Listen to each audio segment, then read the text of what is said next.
This video is brought to you by the patrons over at Dandyland and viewers like you. All American Christmas music is black music.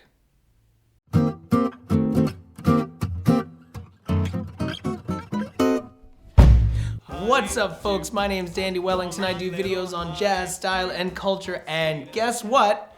The holiday season is upon us. It's time for eggnog, snowfall, presents. Hello? Merry Christmas, honey. And of course, Christmas music. Folks, I love Christmas music. I really love it. Growing up, it was the soundtrack from December 1st all the way through to the new year. But as I grew up and started to analyze my secular Christmas music traditions, something became clearer than ever before. I came to the conclusion that all American Christmas music is black music, and most of it is jazz. If you've spent any time searching for videos on YouTube, you'll know YouTubers hate jazz. You like jazz? No. They hate jazz. They don't seem to know why, but they do. But in all the countless YouTube videos out there discussing a hatred of jazz, one point is seldom, possibly never been brought up. If so many people hate jazz, how come so many people love Christmas music? Now, some people may chalk it up to a national nostalgia or the effect of recognizing something from your childhood, or it's just the annual, cozy, comforting soundscape of capitalism that wafts out of every store and invades your dreams with materialistic goodness.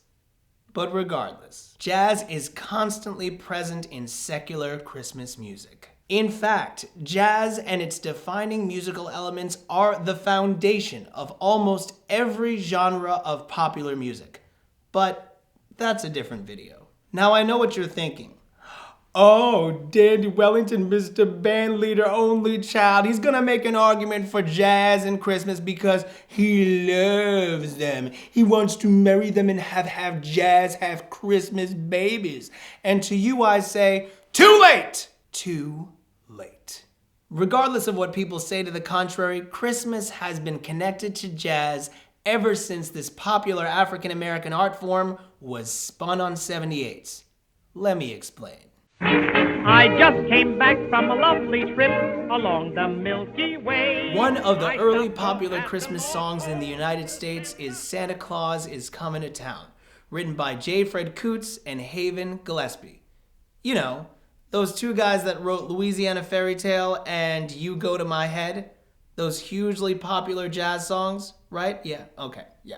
The tune was first recorded by pioneer jazz vocalist and Vaudevillian Eddie Cantor, and 1 year later would be recorded by Tommy Dorsey and his orchestra. The song Santa Claus is Comin' to Town is very much in the vein of songs that came out of New York's Tin Pan Alley for decades. Catchy songs, often comprised of a verse and chorus structure where the chorus is an AABA form. To learn more about that, watch this video I did here. These types of songs, penned by songwriting legends like Richard Rodgers, Scott Joplin, George Gershwin, Fats Waller, Sammy Cahn, and many more, often found their way into the theater and later film as part of musical comedies. Virtually all these songs used the musical language of jazz. These conventions were soon applied to secular Christmas music, and the American sound for the holidays was born. Jazz musical language and theatrical lyric writing would come together to create these Christmas hits. Now at this point it must be made crystal clear. Jazz and musical theater, or the musical comedy in the United States, is the direct product and result of black people. Hold on, comment section. Let me explain. Jazz is a music born in the port city of New Orleans towards the end of the 19th century, due to a confluence of people and cultures brought to that city by the transatlantic slave trade. Enslaved people from Africa, the Caribbean, South America, and the interior of the United States, as well as European traders and settlers, converged in New Orleans, bringing their culture, music, and rhythm with them. There they met a diverse city that was already home to French, Creoles, and free African Americans. New Orleans was unique in that slaves could socialize with each other publicly, drumming and dancing and expressing their native culture in a market that was known as Congo Square, while Creoles and free blacks could perform European music in orchestras, concert halls, and opera houses. All this was possible until the Black Codes, a precursor to Jim Crow laws that made it illegal for these types of gatherings and employment. These laws, combined with the arrival of the blues and spirituals from the Deep South and ragtime from the Midwest into New Orleans, helped to create the building blocks of jazz. Jazz, whose melodic, harmonic, and rhythmic language is the foundation on which rock and roll, rhythm and blues, gospel, funk, soul, disco, house, hip-hop, EDM, and many other forms of music are built on.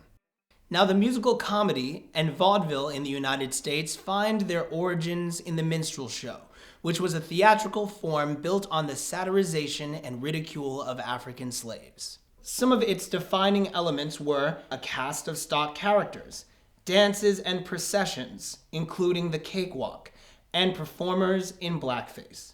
The Minstrel Show was a powerful means of racist, anti-black propaganda, whose theatrical form made it popular, giving rise to a cultural language full of tropes and visuals that white Americans could connect with. No matter what language they spoke or their level of education, the theatrical form, music, and pantomime of the Minstrel Show were appealing forms of entertainment and palatable forms of bigotry. Though the Minstrel Show's popularity waned, it was the foundation on which vaudeville and musical theater were built, and many of its elements still remain in modern entertainment.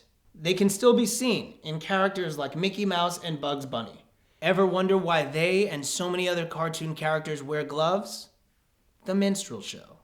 So here we have Eddie Cantor in 1934, who got his start in vaudeville and performed frequently in blackface, singing a song written by a Tin Pan Alley writing team, Coots and Gillespie, who spent their careers writing songs that were heavily influenced by the popular music of the day, jazz. This origin of secular Christmas music in America is even more present in one of the earliest songs of that ilk, Jingle Bells, whose first performance was by blackface minstrel performer Johnny Pell in September 1857. By 1923, this song was already being given a jazz treatment when it was recorded by Art Payne. But though the minstrel presentation of these holiday tunes would fade away, the presence of jazz and theatrical lyrics would take over, with giants of the genre acting as interpreters for these iconic holiday songs. From Nat King Cole to Ella Fitzgerald to Louis Armstrong, the soundtrack of the season was being interpreted through this distinctly African-American art form. And in every song, this history is present. When Judy Garland sings Have Yourself a Merry Little Christmas in Meet Me in St. Louis, a film that features a cakewalk in 1944, the history is present. When jazz piano player Vince Guaraldi is setting the scene as Charlie Brown decorates the Christmas tree, the history is present. And when Michael Bublé, Manhattan Transfer, Justin Bieber, and yes, even Mariah Carey sing those chart-topping holiday tunes, the history is present. So why do people hate jazz if they love Christmas music? Well, I just think they're not listening. So here's the question. What's your favorite holiday tune? And why don't you think people like jazz? Let me know in the comments below. I want to give a shout out to my patrons. Thank you, patrons. This program is made possible by you. If you want to become a patron, click that link down in the description and come join the party. Also, down in the description, I've got a list of holiday songs I've written and albums I've been a part of that will help you ring in the holiday season. So give a listen. My name's Dandy Wellington, and have a safe and happy holiday season.